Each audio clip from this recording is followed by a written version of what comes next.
हिंदुओं का वर्चस्व क्यों कम होता जा रहा है? गायों का श्राप। जय श्री कृष्णा, जय गौ माता। मित्रों, आज का वीडियो सबको ध्यान से सुनना चाहिए। आज इस वीडियो में हमने हिंदुओं के खत्म होते वर्चस्व और गौओं की दुर्दशा के बारे में बताया है। यदि आप सच्चे सनातनी हो तो इस वीडियो को पूरा जरूर देखना। आइए सबसे पहले गौ माता की एक छोटी सी कहानी सुनते हैं। दोस्तों, प्राचीन काल में एक सुप्रभ नाम का राजा हुआ था। उसे जंगली पशुओं के शिकार का बड़ा शौक था। एक दिन राजा जंगल में आखेट के लिए गया था तो उसने देखा कि एक हिरनी अपने नन्हे से बच्चे को दूध पिला रही है। शिकार के नशे में चूर उस दुष्ट राजा ने उस हिरनी पर बाण चला दिया। मरते समय उसने गुस्से में राजा से कहा, रे नराधम, तुझे इतना भी नहीं पता जो माँ अपने बच्चे को दूध पान कराती हो उस समय उसे किसी भी तरह नहीं मारना चाहिए। आज तूने बहुत बड़ा पाप किया है। यह क्षत्रिय धर्म नहीं है। तुमने मेरा अधर्म से वध किया है और आज मैं अपने बच्चे के साथ मर रही हूँ। जाओ, तुम इसी समय भयानक सिंह बन जाओ। मित्रों, राजा ने अपनी मूर्खता पर पश्चाताप करते हुए मरती हुई गाय से साप से मुक्त होने की प्रार्थना की। उस दयामयी हिरनी ने बताया कि जा, एक दिन तुम्हारी भेंट कपिला गाय से होगी, उससे तुम्हारी बातचीत होगी, तब तुम सांप से छूट जाओगे। इतना कहकर के हिरनी अपने बच्चे सहित मर गई। हिरनी के सांप के कारण राजा तत्काल खूंखार शेर बनकर अपने ही सिपाहियों को खाने लगा। बचे कुचे सिपाहियों ने भागकर अपने प्राण बचाए। उसी दिन से वह राजा भयानक सिंह बनकर के जंगल में रहकर जंगली पशुओं को मारकर खाने लगा। एक दिन की बात, गायों का झुंड घास चरने के लिए जंगल में आया था। उनमें से एक कपिला गाय अपने झुंड से बिछुड़कर शेर के सम्मुख जा पहुंची। शेर की भयावनी मूर्ति को देख कर के वो कांपने लगी। शेर के जाल में स्वयं को फंसा देखकर गाय अपने नन्हे से बच्चे की याद करके बुरी तरह से रो पड़ी। सिंह ने पूछा कि हे गाय, अभी तो मैंने तुझे हाथ भी नहीं लगाया, तू इतना रोती क्यों है? गाय ने कहा, हे सिंह, मैं ये जानती हूँ कि तेरे सामने आकर मेरा बचना अब मुश्किल है, इसलिए मैं अपने प्राणों के लिए नहीं रो रही हूँ, बल्कि मैं इसलिए रोती हूँ कि मेरा एक दुधमुहा बछड़ा भी मेरी बाट देख रहा होगा। वो जब अन्य गायों के साथ मुझे नहीं पाएगा तो वो कैसे रहेगा? बस उसी की याद मुझे अंदर से व्यथित कर रही है। गाय बोली, हे सिंह, मैं शपथ खाकर कहती हूँ, तुम मुझे अभी मत खाओ। मैं अपने बछड़े को दूध पिलाकर और अपने स्वजनों से मिलकर तुम्हारे पास शीघ्र लौट आऊँगी।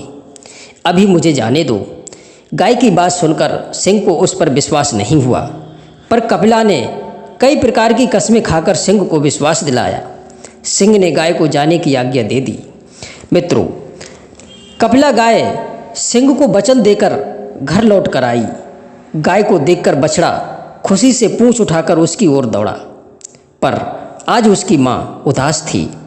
बछड़े ने माँ को उदास देखकर के उसकी उदासी का कारण पूछा।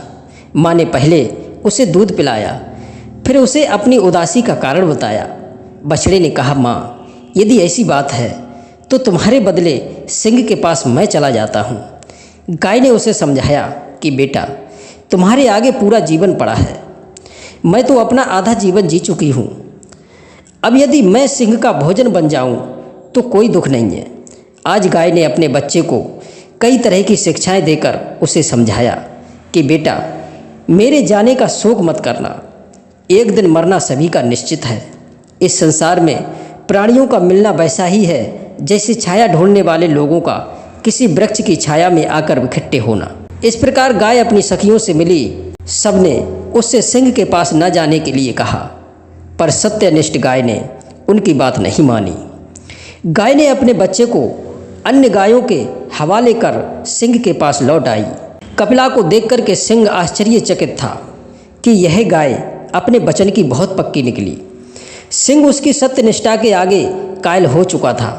कहने लगा, हे कल्याणी, तुम्हारा स्वागत है। इस संसार में सत्यनिष्ठ प्राणी दुखी हो सकते हैं, पर उनका कभी अशुभ नहीं होता। तुमने जब लौटकर आने की शपथ खाई तब मुझे बड़ा अचरज हुआ था। मैंने सोचा था कि अब तुम क्या लौटकर मेरे पास आओगी, पर तुमने अपना वचन नहीं तोड़ा। इसलिए जाओ, मैं तुम्हें नहीं मारूंगा। जाओ, अपने बछड़े के पास लौट जाओ। तुम्हारा दुधमुहा बछड़ा बहुत दुखी होता होगा।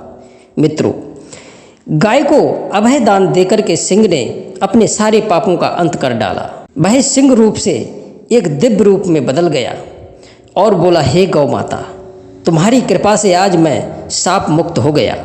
तुम्हारी कृपा से मैं राक्षस से देवता बन गया। धन्य है तुम्हारी महिमा। पर मैं देख रहा हूँ कि आने वाले समय में लोग तुम्हारी कृपा से वंचित हो जाएंगे। वे मनुष्यों से हैवान बन जाएंगे और जिस दिन वे तुम्हारा त्याग करने लगेंगे उसी दिन से उनका वर्चस्व खत्म होता चला जाएगा। गौओं की दुर्दशा उनके पतन का मुख्य कारण बनेंगी। गाय प्राणियों का आधार और कल्याण की निधि है। भूत और भविष्य गायों के हाथ में है। वे ही लक्ष्मी की जड़ हैं। गौओं का त्याग करने का अर्थ है लक्ष्मी का त्याग करना, सुख शांति को नष्ट करना। हे माता, मनुष्य इतना नीचे गिर जाएगा कि जो संस्कार और शिक्षा राम और कृष्ण ने दी उसको पीछे छोड़कर अपनी एक नई संस्कृति का निर्माण करेगा, जिसमें दुख ही दुख होगा। यातनाएं, संकट, पीड़ा, कलेश इतनी अधिक मात्रा में भरे होंगे जिनका वर्णन करना अकाल्पनिक है।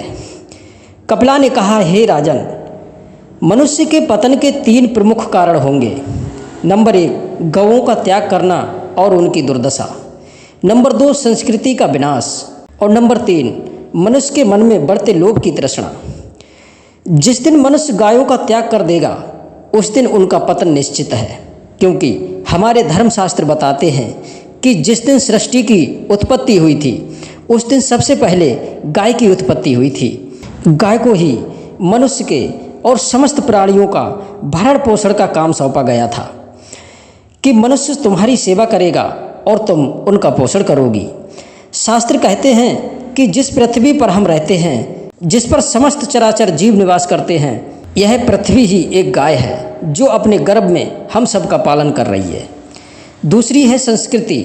जब मनुष्य अपनी संस्कृति को भूलकर मनमाने आचरण करने लगेगा, महापुरुषों की शिक्षा पर ध्यान नहीं देगा, महापुरुषों को तो मानेगा पर उनके संदेशों पर अमल नहीं करेगा, तब उसका पतन होगा। तीसरा है लोभ। जब वो सत्य से ऊपर उठकर लोभ को महत्व देगा, लोभ में पड़कर शास्त्रीय नियमों के विपरीत चलने लगेगा, सत्य और निष्ठा का त्याग कर देगा, स्वार्थ पूर्ति में इतना अंधा हो जाएगा कि उसे धर्म अधर्म, नीति अनीति का ज्ञान नहीं रहेगा, तब उसका पतन होगा। दोस्तों, आपको इस वीडियो के विचार कैसे लगे हमें कमेंट के माध्यम से अवश्य बताएं। फिर मिलते हैं किसी नई ज्ञान चर्चा के साथ। जय श्री कृष्णा, जय श्री राधे।